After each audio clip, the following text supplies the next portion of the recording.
Assalamualaikum warahmatullahi wabarakatuh. Perkenalkan, nama saya Afandi Imam Fatwa dari Program Studi Hukum Keluarga Islam dengan NIM 1123005. Pada kesempatan ini, saya akan membahas tentang penentuan awal bulan Dzulhijjah dan Hari Raya Idul Adha tahun 1446 Hijriah berdasarkan kondisi astronomis maupun melalui metode hisab wujudul hilal dan rukyatul hilal serta perbedaan kedua metode tersebut. Namun sebelum kita menentukan awal bulan Komariah atau bulan Islam, kita perlu memahami dulu kondisi astronomi yang menjadi dasar perhitungan dalam ilmu falak. Beberapa parameter penting yang perlu diperhatikan seperti waktu ijtima, waktu terbenam matahari, dan bulan, tinggi hilal serta elongasi. Ijtima merupakan kondisi ketika bumi dan bulan dan matahari berada dalam posisi yang sejajar atau satu garis lurus. Berdasarkan buku Epimeris yang dirilis oleh Kementerian Agama Republik Indonesia, ijtima pada bulan Dzulhijjah tahun 1446 Hijriah terjadi pada Selasa 27 Mei 2025 pukul 10:02:15 waktu Indonesia bagian Barat. Pada saat itu, tinggi hilal di Indonesia berkisar antara 0,8 sampai 3,14 derajat dengan elongasi yang bervariasi antara 5 sampai 7 derajat. Bagaimana kita menentukan awal bulan Hijriah?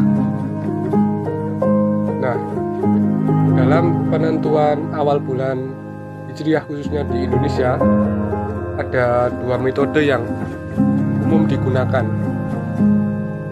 Pertama yaitu metode rukyatul hilal yang dilakukan dengan perhitungan astronomis untuk menentukan posisi bulan dan penentuan awal bulan pada kalender Hijriah seperti yang biasa dilakukan oleh Nahdlatul Ulama dan juga pemerintah. Kemudian yang kedua yaitu metode hisab wujudul hilal yang dilakukan dengan mengamati hilal secara langsung setelah datangnya ijtima. Metode hisab wujudul hilal ini biasanya digunakan oleh Muhammadiyah. Selanjutnya, kapan awal bulan Dzulhijjah dan kapan Idul Adha tahun 1446 Hijriah?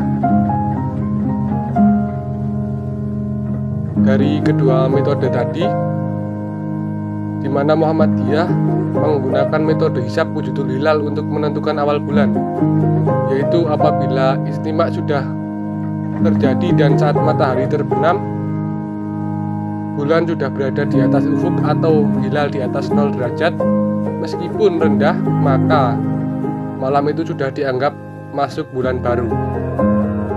Data hilal berdasarkan buku Epimeris pada 27 Mei di seluruh wilayah Indonesia, tinggi bulan sudah di atas 0 derajat. Maka bisa dipastikan bahwa Muhammadiyah menetapkan 1 Dzulhijjah pada hari Rabu 28 Mei 2025, sehingga Idul Adha jatuh pada Jumat 6 Juni 2025. Sedangkan Nahdlatul Ulama dan pemerintah menggunakan metode hilal dengan tetap mempertimbangkan hisab yang dilakukan pada tanggal 29 Dzulqa'dah. Hasil tadi bisa ditetapkan awal bulan apabila hilal sudah memenuhi kriteria mabim dengan tinggi minimal 3 derajat dan elongasi minimal 6,4 derajat. Namun, jika tidak memenuhi kriteria mabim, akan dilakukan istikmal atau menggenapkan 1 bulan menjadi 30 hari.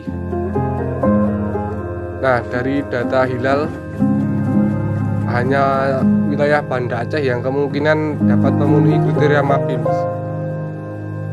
Tapi walaupun hanya Banda Aceh yang dapat melihat hilal, maka 1 Dzulhijjah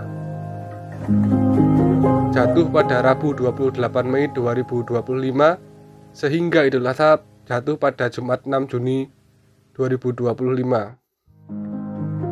Mengingat di Indonesia menganut prinsip wilayatul hukmi, yaitu apabila satu daerah saja yang melihat maka akan digeneralisasi pada satu negara. Tapi jika hilal di Banda Aceh tidak memenuhi kriteria Mabim, maka akan terjadi istiqmal sehingga 1 Zulhijjah jatuh pada Kamis 29 Mei dan Hari Raya Idul Adha jatuh pada Sabtu 7 Juni 2025. Cukup itu saja penjelasan dari saya, semoga bermanfaat bagi kita semua. Kurang lebihnya mohon maaf, saya akhiri. Wassalamualaikum warahmatullahi wabarakatuh.